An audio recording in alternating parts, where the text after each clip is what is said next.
Boa noite, povo querido, graça e paz. Eu acho que eu não fui um bom aluno da palavra que o presbítero João Braille, é isso mesmo, que o presbítero trouxe uma mensagem muito especial hoje pela manhã. Se você esteve aqui, eu acompanho pela internet, falando a respeito do tempo, a respeito do Cronos, a respeito do Kairos. E eu acho que eu não estou mais no tempo de ministrar para as crianças. Eu acho que eu tinha que ter ouvido sua mensagem uns 5 anos antes. Sabe o que é, pessoal? As crianças hoje, elas mudam de interesse na velocidade de uma história do Instagram. Então, 15 segundos você já tem que mudar de assunto, 15 segundos você tem que mudar de assunto. E eu confesso que eu estou uns 30, 40 anos distante desse tempo. Mas eu gosto muito de um texto. Jesus está conversando com os seus irmãos e é tempo de ir para Jerusalém, e eles pressionam Jesus para que Jesus vá para Jerusalém. Afinal de contas, Jesus está revelando boa parte dos seus milagres, do seu poder e da sua autoridade que vem das suas manifestações. E os irmãos ficam um pouco incomodados, dizendo assim: é tempo de você ir para Jerusalém. Afinal de contas, Jerusalém é o palco, Jerusalém é o cenário, Jerusalém é onde todas as coisas acontecem. Não adianta você ficar aí fazendo seus milagres numa cidade pequenininha, escondida na Amazônia. Você tem que ir para São Paulo, você tem que ir para a Avenida Paulista, você tem que ir para os grandes teatros. E eu me lembro, presbítero, que Jesus disse para os seus irmãos: o meu tempo ainda não chegou, mas o vosso tempo sempre está presente.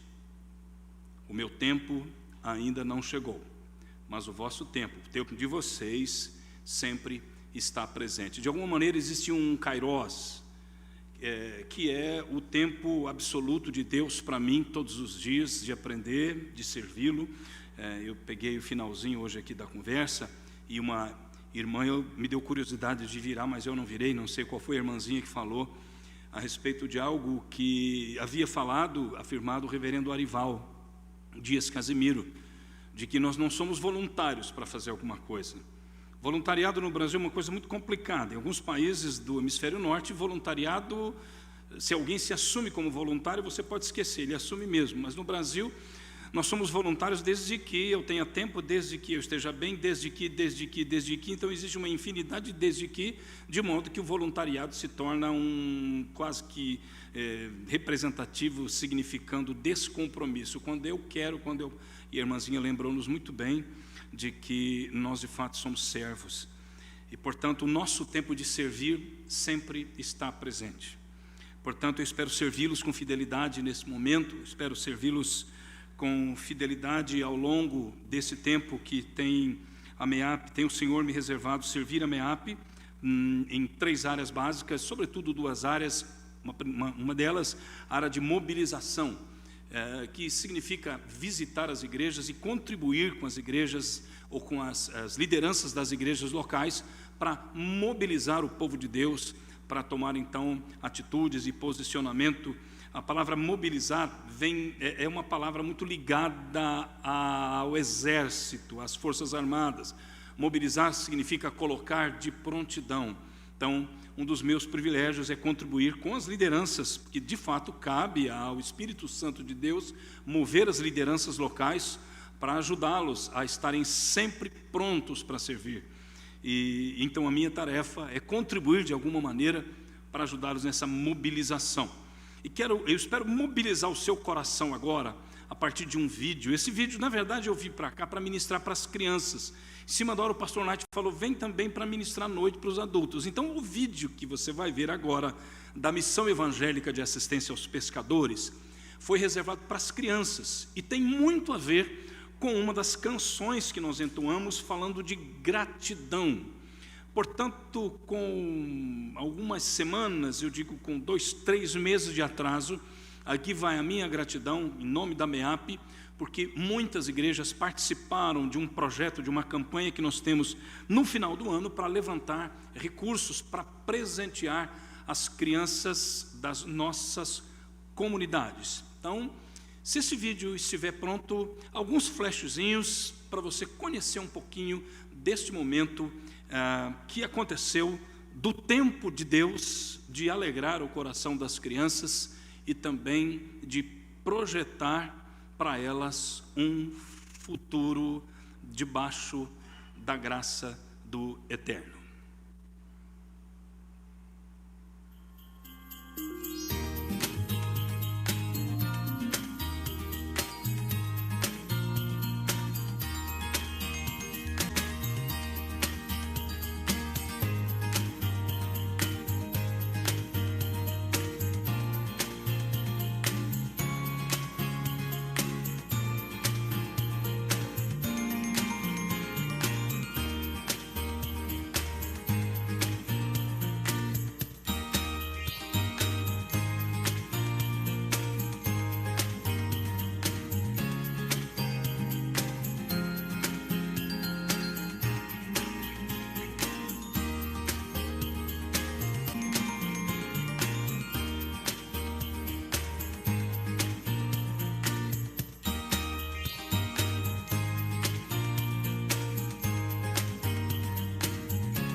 Esse é um dos braços do rio Amazonas e a base da MEAP está construída aqui na margem.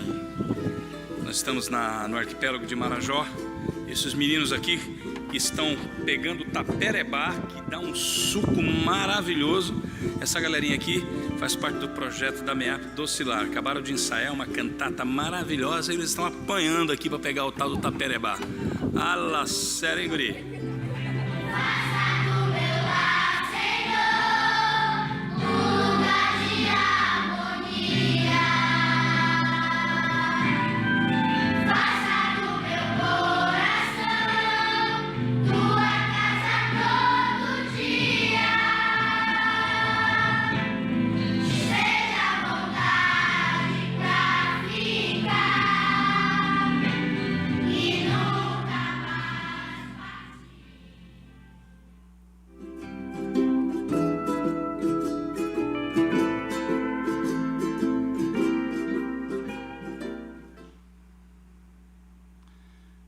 Irmãos, vocês não fazem ideia, quando vocês olham essas crianças cantando, eu filmei, vocês viram ali, vocês não fazem ideia, essas crianças são residentes de Afuá.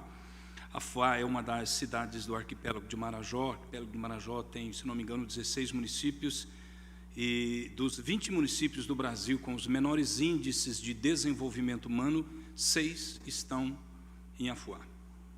6 estão no arquipélago de Marajó. Vocês não fazem ideia o que é ouvir as histórias dessas crianças. Vocês não fazem ideia do que representam as circunstâncias ameaçadoras que o tempo todo assediam essas crianças.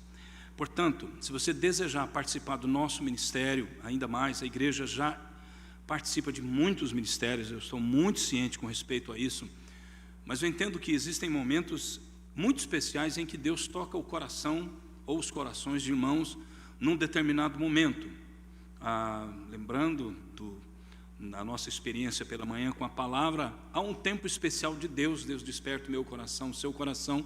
Se nessa noite Deus eventualmente estiver tocando o seu coração para você assumir um compromisso financeiro com a MEAP, ou de oração, até mesmo de visitar um dos nossos campos missionários, nós temos aqui um folheto. Ele tem muitos campos para preencher, e eu sei que chega no domingo à noite, o tempo é curto, mas se você colocar aqui o seu nome, mesmo que seja o seu primeiro nome, e o seu WhatsApp, se você me der o privilégio de confiar, eu ligo para você de manhã. Ligo não, eu mando um recadinho para você de manhã, porque são muitas informações, e eu sei que depois do culto você quer conversar, você quer bater um papo, você quer alinhar alguns compromissos e alguns encontros, café, pizza durante a semana, e você não tem tempo. Eu sei como é que funciona, porque eu estou nesse negócio de igreja já faz muito tempo, então eu sei como é gostoso terminar o culto e a gente procurar o irmãozinho. Mas se você desejar, por favor, ajude-nos, some conosco. Às vezes a gente fala assim, mas eu não posso contribuir nem com R$35. Então a ideia que nós propomos, às vezes a igreja, é que haja um grupo entre as irmãs, entre os ministérios locais, e se cada um contribuir com R$5, você vai ter, na verdade, a oportunidade de contribuir com o nosso ministério. Também apresentamos hoje pela manhã, a irmã Sandra apresentou para vocês de manhã, esse devocionário infantil, uma lição por semana. Quem escreveu foi uma das primeiras convertidas do ministério da MEAP, a Rosângela. A Rosângela se converteu há 35 anos, era uma menina sem nenhum tipo de perspectiva, e por conta da graça de Deus, por conta da presença de tantos irmãos nesse ministério, ela pôde fazer pedagogia, pôde fazer uma pós e pôde escrever esse devocionário. Nós disponibilizamos para você por R$20, mas às vezes, pastor, eu só tenho 15, eu só tenho 10, por favor, não deixe de levar esse devocionário para casa por conta disso. Hoje pela manhã, muitos irmãos queridos, mas eu quero falar para vocês, homens, olha, eu acho que 95% daqueles que compraram foram daquelas que compraram, tá bom?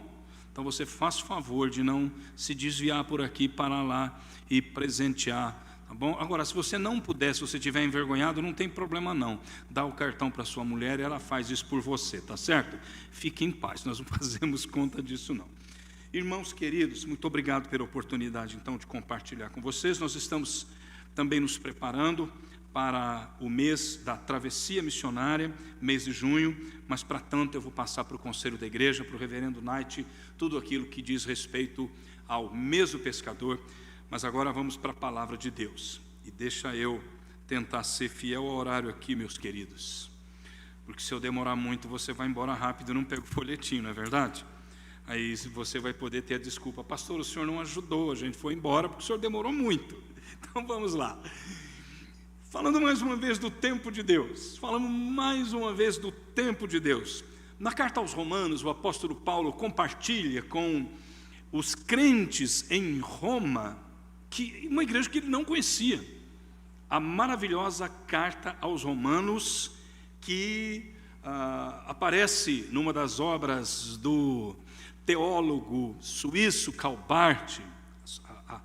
O comentário de Calbart aos Romanos é um tipo de referencial na teologia do século XX.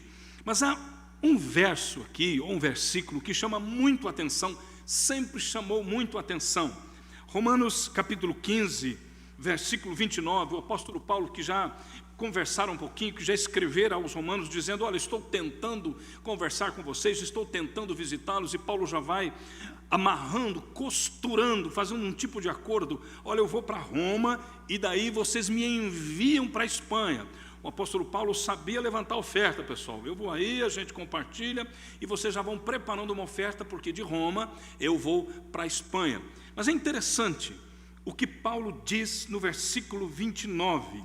E bem sei, ou seja, estou certo, ou estou convicto, de que ao visitar-vos, irei na plenitude da bênção de Cristo. A palavra bênção tem sido ressignificada e temos dado a esta expressão um sentido de que toda vez que eu digo que fui abençoado, é porque algo de muito agradável me aconteceu. Tem a ver com uma conquista no campo financeiro, no campo amoroso, no campo acadêmico, tem a ver com algum tipo de recompensa que recebi, tem algum tipo de conquista numa área profissional, mas a grande verdade é que nós temos dado a expressão bênção, e sobretudo quando eu estou aqui olhando para o texto, e Paulo afirmando, irei na plenitude da bênção.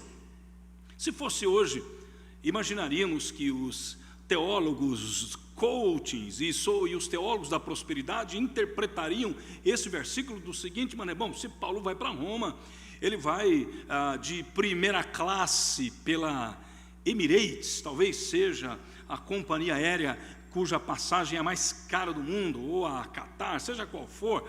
Mas nós ficamos imaginando então que, se Paulo escreve hoje, os crentes em Roma estão imaginando que Paulo vai na plenitude da bênção financeira, na plenitude da bênção amorosa, na plenitude da bênção emocional. Por quê? Porque para nós, quando dizemos assim, o culto foi uma bênção, é porque a nossa experiência foi positiva, não apenas pelo modo como eu capturei a mensagem, mas porque ele foi bom. Nós chegamos às vezes a dizer, talvez não você, mas eu já ouvi em algumas igrejas por aí, de alguns irmãos, de que o culto foi uma bênção porque eu me senti muito bem, quase tipo assim, foi gostoso o culto, eu senti alguns arrepios no culto. E você sabe muito bem que quando Paulo vai para Roma, o que é que significa plenitude da bênção, igreja? Você conhece a viagem de Paulo desde Jerusalém até Roma. E essa viagem começa a partir do capítulo 21, capítulo 22 de Atos. Esta viagem começa quando uns judeus legalistas que haviam migrado, estavam visitando Jerusalém, percebem que Paulo está no templo e presumem que ele introduziu um amigo dele no lugar santo. Então levanta-se uma conspiração, Paulo é amarrado, Paulo apanha, Paulo quase é morto. E aí começa esta caminhada, começa esta peregrinação na plenitude da bênção. Plenitude da bênção significa que ninguém da igreja em Jerusalém foi a favor dele. Não se menciona o nome de ninguém, nem mesmo Tiago. Eu tenho um problema sério com Tiago aqui, porque Paulo havia trazido ofertas para Jerusalém. A igreja de Jerusalém havia se alegrado muito. Afinal, Paulo traz muita oferta, ele recolhe a oferta pelas igrejas pelas quais ele vai passando no seu retorno lá da Ásia para Jerusalém. Então a igreja se alegra, a igreja celebra. Mas a partir do momento em que Paulo começa a ser ameaçado, em que Paulo quase morre, em que quase Paulo é linchado publicamente pelos judeus ensandecidos, não se mencionam nomes de nenhum dos líderes de Jerusalém. Paulo está abandonado. Então nós olhamos para Paulo, e plenitude da bênção aqui significa abandono, plenitude da bênção aqui significa injustiça, significa má interpretação, conspiração. E Paulo vai para... depois, você sabe muito bem, o texto diz isso lá em Atos, há uma conspiração da parte dos judeus que prometem que não vão comer, que vão jejuar até matar Paulo. Paulo tem um sobrinho que ouve, comunica ao sargento, e Paulo então é levado, blindado por uma escolta até Cesareia. Essa escolta o segue até Cesareia, cuida dele, vai ficar em Cesareia por 2 anos. De Cesareia ele vai para Roma. Nessa viagem para Roma, o navio afunda, ele naufraga, e ele é picado por uma cobra. Enfim, essa é a plenitude da bênção na qual Paulo vai. Paulo vai afirmar em 2 Coríntios que ele naufragou 3 vezes. Eu acho que o irmão não compraria uma passagem de avião se Paulo estivesse nele, ou num navio. Certamente vocês não comprariam uma passagem. Não viajem com Paulo. Paulo é um perigo. Não sejam companheiros de viagem, porque esse negócio, essa parada de Paulo dizer que está indo na plenitude da bênção é uma ameaça para você. Paulo é uma péssima companhia. Mas não é Romanos que eu quero trazer para falar um pouquinho da plenitude da bênção missionária, não. Eu quero falar sobre plenitude da bênção missionária em Filipenses, irmãos. Eu prometo que eu vou tomar 20 minutos somente do seu tempo, mais 20 minutos. Filipenses capítulo 1. Eu quero que você mantenha a sua Bíblia aberta, porque eu vou lendo o texto e nós vamos compartilhando. Filipenses capítulo 1, vamos falar um pouquinho da plenitude da bênção na relação entre um missionário e uma igreja. Que plenitude da bênção significa nesse contexto? Em primeiro lugar, Paulo está preso, muito provavelmente em Roma. Há certos estudiosos que entendem que ele estaria preso em Cesareia. Eu imagino que ou Cesareia ou Roma, mas é nessa viagem que começa em Jerusalém, quase linchamento do apóstolo Paulo, e que vai terminar em Roma, segundo o registro do capítulo 28 de Atos. Versículo 3, no capítulo 1, nós temos a afirmação. Paulo escrevendo à igreja de Filipos: dou graças ao meu Deus por tudo que recordo de vós, fazendo sempre com alegria súplicas por todos vós em todas as minhas orações, pela vossa cooperação no Evangelho, desde o primeiro dia até agora. A percepção que Paulo tem de uma igreja companheira, de uma igreja parceira no ministério, e a palavra cooperação aqui, no grego, é a palavra koinonia, que significa, entre outras coisas, colaboração, comunhão, ajuntamento, partilha, é a mesma palavra, cooperação. Paulo está se referindo a uma igreja da qual ele se recorda com muita alegria. E é muito interessante o fato de que nossos missionários no campo, muitos deles perderam os contatos com suas igrejas. Esta tem sido uma das tragédias do movimento missionário. O deslocamento do missionário para o campo acaba representando uma palavrinha muito parecida, apenas uma alteração silabal. O deslocamento para o campo acaba representando um descolamento relacional. Deslocamento para o campo, descolamento relacional. A MEAP passa por um momento, assim como todas as agências missionárias, a maioria das agências missionárias, por um período da necessidade de complementação do sustento dos seus missionários. Muitos dos missionários da MEAP são missionários de igrejas pequenas, de igrejas simples. Portanto, o sustento dos nossos missionários, o apoio que os nossos missionários recebem, não apenas do ponto de vista financeiro, irmãos. Nós temos, às vezes, a mania de imaginar que basta o sustento financeiro para que o missionário fique tranquilo e ele esteja, então, ministrando sobre uma plataforma de segurança. Não, é muito mais do que isso, muito mais do que isso. Tem a ver com afeto. Tem a ver com lembrança, tem a ver com recordação, tem a ver com uma palavra de oração, tem a ver com a ligação de um pastor, tem a ver com atenção. Grande parte dos missionários precisa muito mais de recursos emocionais e de suprimento emocional do que recurso financeiro, embora isso seja absolutamente fundamental. Irmãos, esta igreja é minha parceira financeira e eu poderia estar recebendo muito mais, mas eu poderia não ter o apoio de vocês. Olha, pastor, aqui o senhor conta apenas com um apoio financeiro. Eu me lembro de uma igreja que me apoiava financeiramente, mas eu não podia falar de missões na igreja. Imagine isso, a igreja me apoia financeiramente, é como se o pastor dissesse assim: olha, nós contribuímos com 500 com você, se você falar de missões na igreja nós descontamos. Não é só esse tipo de apoio que a gente quer. Se você vai lá para o capítulo 4, irmãos, para o capítulo 4, olha só que interessante, capítulo 4 de Filipenses, versículo 10, Paulo dizendo: alegrei-me sobremaneira no Senhor, porque agora uma vez mais renovastes a meu favor o vosso cuidado, o qual também já tinhais antes, mas vos faltava oportunidade. Digo isso não por causa da pobreza, porque aprendi a viver contente em toda e qualquer situação. Tanto sei estar humilhado, como também ser honrado. De tudo, em todas as circunstâncias, já tenho experiência tanto de fartura como de fome, assim de abundância como de escassez. Tudo posso naquele que me fortalece. Mas repare o versículo 14. Repare que às vezes a gente para no versículo 13, mas repare o versículo 14. Todavia, fizestes bem, associando-vos na minha tribulação. Vocês estão comigo, vocês estão próximos de mim. Eu me lembro com muita nitidez, com muita clareza, e até hoje me emociono. A minha mãe faleceu na noite mais fria da década de 90, dia 26 de junho de 1994. E fazia muito frio. Muito frio. E eu me lembro que era um domingo e o corpo estava sendo velado no templo da igreja.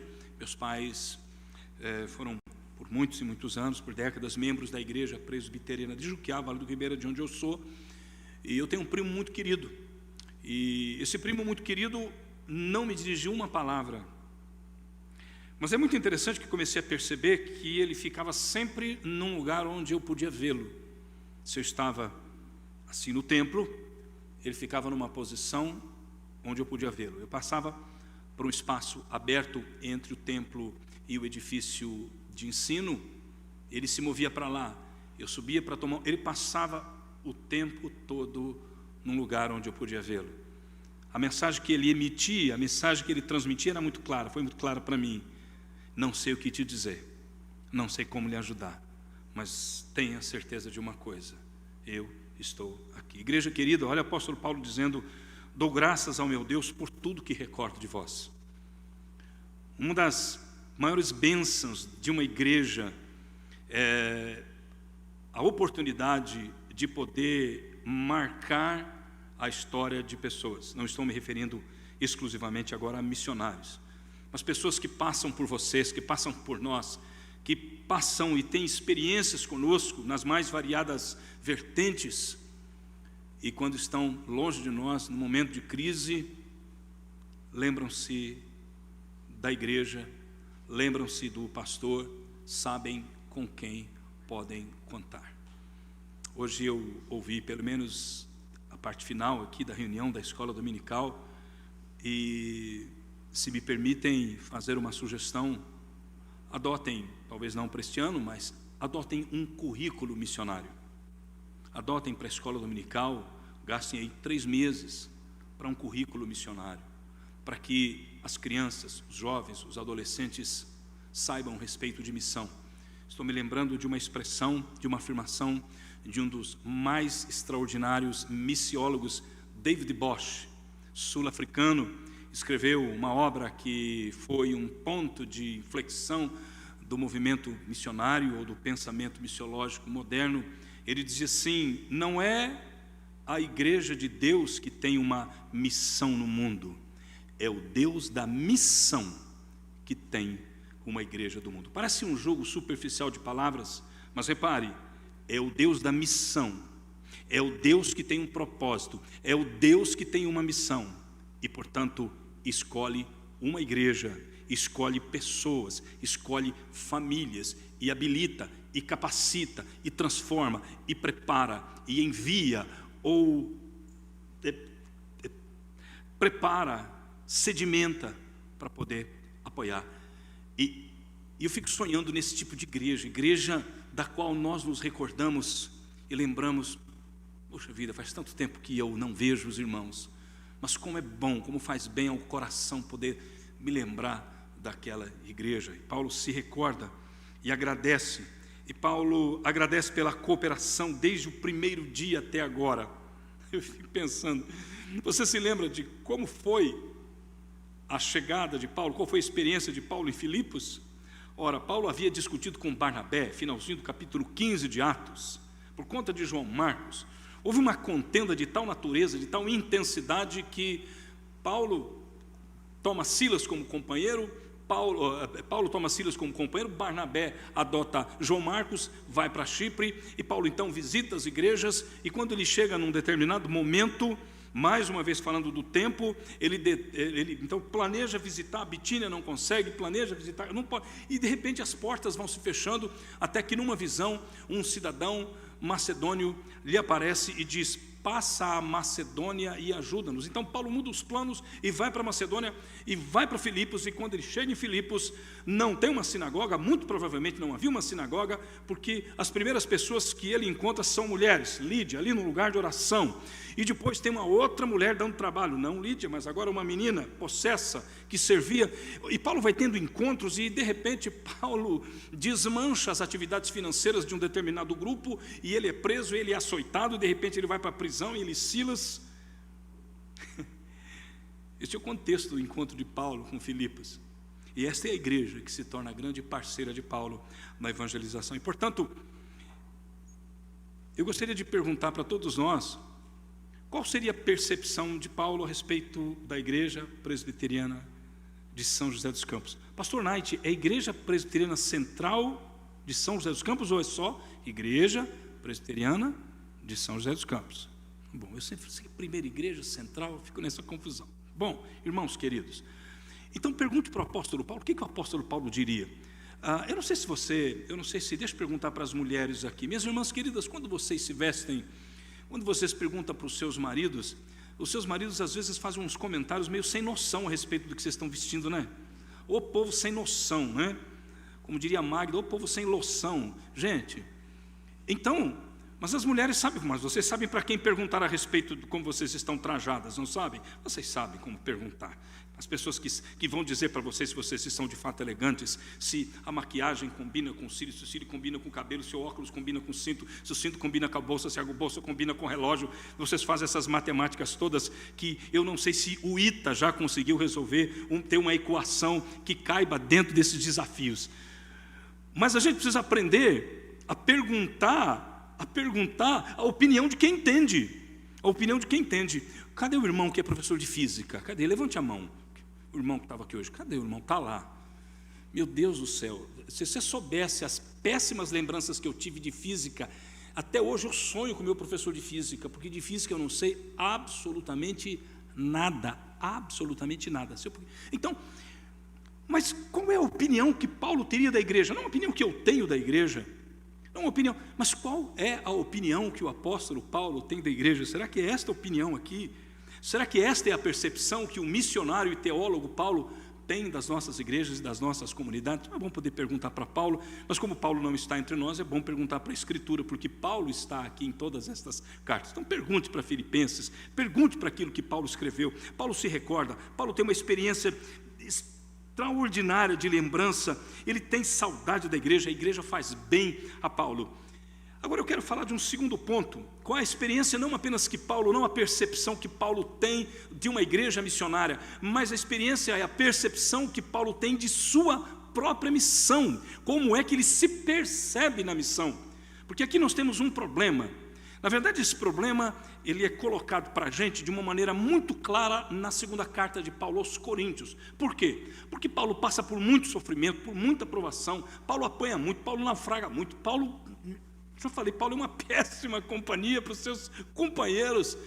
E os falsos profetas e aqueles que visitam as igrejas questionam a autoridade do apóstolo Paulo e a legitimidade de suas credenciais, exatamente porque ele sofre muito. Ele sofre muito.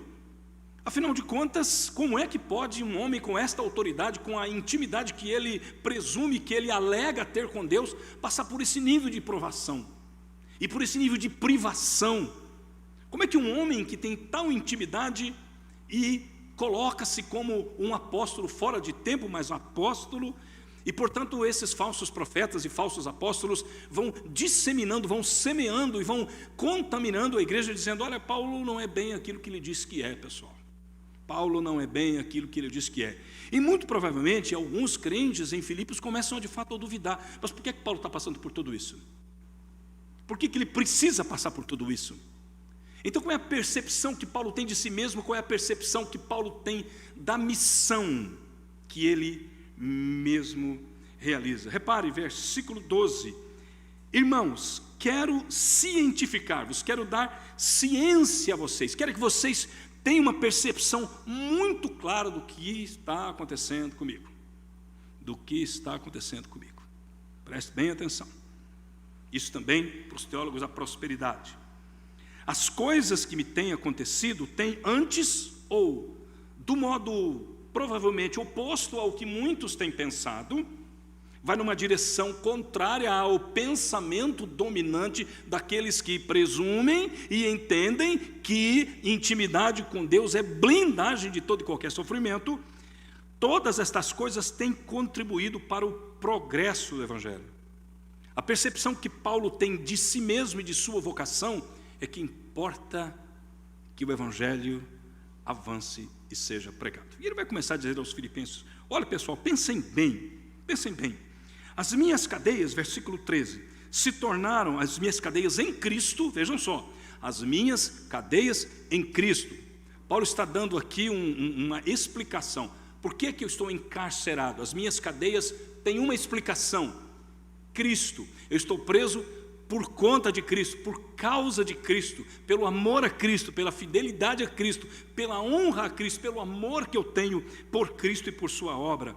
Essas cadeias se tornaram conhecidas de toda a guarda pretoriana e de todos os demais.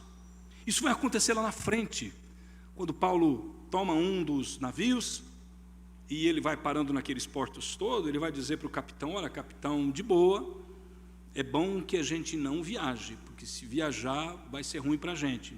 A viagem acontece, eles naufragam, mas muitos vão percebendo a graça de Deus e muitos vão tendo conhecimento do Evangelho, porque o missionário está preocupado em primeiro lugar com a honra de Cristo e com o progresso do Evangelho.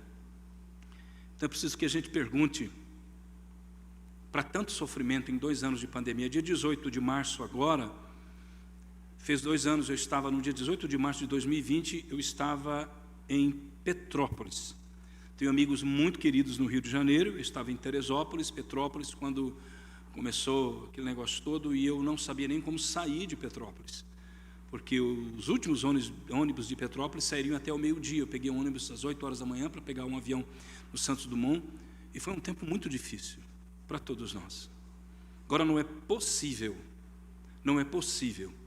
que o Deus soberano, que o Deus que tem tudo sob o seu controle, não tenha usado esse tempo de pandemia para fazer muitos conhecerem a graça de Deus, que não seria possível em outras circunstâncias. Houve muita gente que conspirou a favor do vírus, conspirou contra a saúde do povo, mas teve muita gente querida abençoando muita gente. Muitos se descobriram, muitos se perceberam como poderiam ser importantes para consolar, para visitar. Muitos se perceberam importantes em todo o processo de descoberta da vacina. Muitos se perceberam importantes em locais ameaçadores. Muitos foram descobrindo o dom da evangelização, do conforto, do consolo, num tempo tão difícil. Muitos foram descobrindo o seu dom profético, não o dom profético da adivinhação, não o dom profético da premonição, mas o dom profético de afirmar todas as afirmações da Escritura de um Deus bom, de um Deus soberano, de um Deus amoroso.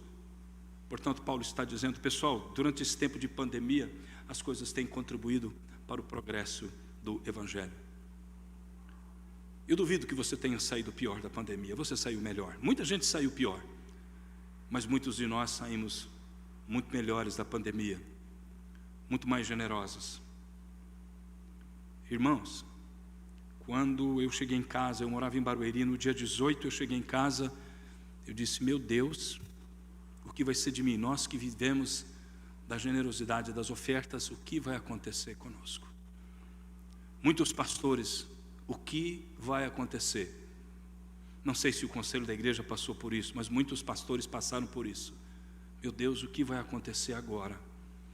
Irmão, deixa eu falar uma coisa para vocês aqui. Eu sou presbiteriano, espero ser mais crente do que sou presbiteriano, mas agora eu vou assumir aqui a minha presbiterianidade. Presbiteriano raiz de 4ª geração. Por favor, isso, filho de peixe é peixinho, mas filho de crente não é crentinho. Com certeza eu não vou chegar para Deus dizer: olha, eu sou da 4ª geração, então por favor, né? Meus parentes estão todos aí, eu devo ter, por favor. Mas eu quero dizer o seguinte: nós presbiterianos, eu tive experiência de conversar com muitos pastores. Nenhum dos, pode ter acontecido com muitos, mas eu não ouvi. Nenhum dos pastores disse para mim o seguinte: nós tivemos uma perda, uma queda de arrecadação terrível. Pastores foram testemunhas da generosidade de irmãos e irmãs como vocês. Porque, afinal de contas, muitos de nós contribuímos, porque, afinal de contas, nós usamos os bancos, usamos isso, usamos aquilo, então é um certo tipo de pagamento de mensalidade.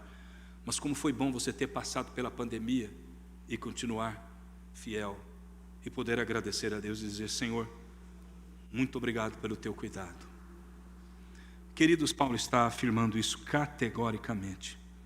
A maioria dos irmãos estimulados no Senhor por minhas algemas ousam falar com mais desassombro a palavra de Deus. A percepção do apóstolo Paulo do tempo em que vive tem a ver com a sua vocação. voltando a falar, Paulo aplica a si mesmo. Eu não estou tão preocupado com o tempo de Deus. Eu sei que o meu tempo sempre é presente. O meu tempo não é presente apenas quando eu estou em liberdade. O meu tempo é presente quando eu estou sendo fustigado, quando eu estou preso, quando eu estou privado daquilo que mais amo, que é estar livre e pregar o Evangelho. Paulo está dizendo aos filipenses: sempre é tempo de Deus. Irmãos, o tempo da missão é sempre presente. O tempo da generosidade é sempre presente. O tempo do aprendizado é sempre presente. Não são as circunstâncias, não é aquilo que experimentamos vindo de fora, vindo de cima, vindo de não sei de onde. Não é isso que nos define. O que nos define é a nossa vocação, é a percepção de nossa vocação, de quem somos, para o que fomos chamados e para onde estamos indo. Esta é a percepção do apóstolo Paulo. Eu encerro com o versículo 18. Paulo insistindo para convencer os filipenses que aquele é o tempo da plenitude da bênção, por mais que não pareça.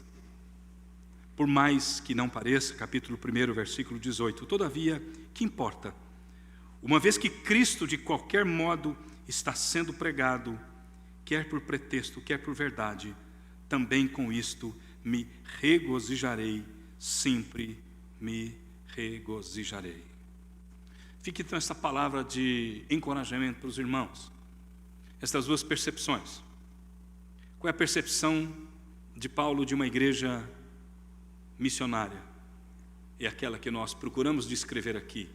Boas recordações, igreja parceira, igreja que contribui, igreja que mantém um relacionamento pessoal com os seus enviados, igreja com as portas abertas para o acolhimento, igreja que possui eventualmente um grupo daqueles que são formados para isso, para dar uma atenção mais personalizada para os missionários, para aqueles que estão distantes. Essa é a percepção que Paulo tem de uma igreja local. Mas Paulo também tem uma percepção de si mesmo. Qual é a minha vocação? A minha vocação é essa. As circunstâncias variam. Foi Guimarães Rosa que disse certa vez: viver é muito perigoso. Viver é muito perigoso. E você olha para a vida de Paulo, quão perigoso era viver para o apóstolo Paulo. Mas ele vai dizer aqui nesta carta: para mim, o viver é Cristo e o morrer é lucro. Que Deus envie mais missionários com esta percepção para o campo, e que Deus também mova o seu santo e bendito Espírito para produzir muito mais igrejas missionárias, das quais os missionários enviados sentem saudade e são alimentados apenas pelas recordações, e tenham este apoio, seja remoto, seja próximo, desse relacionamento que faz tão bem ao coração daqueles que estão distantes.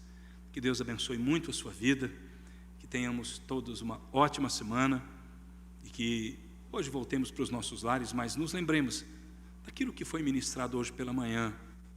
Há tempo para todo o propósito, mas lembrando, o tempo de Deus, o tempo de ser fiel, é sempre presente. Deus nos abençoe.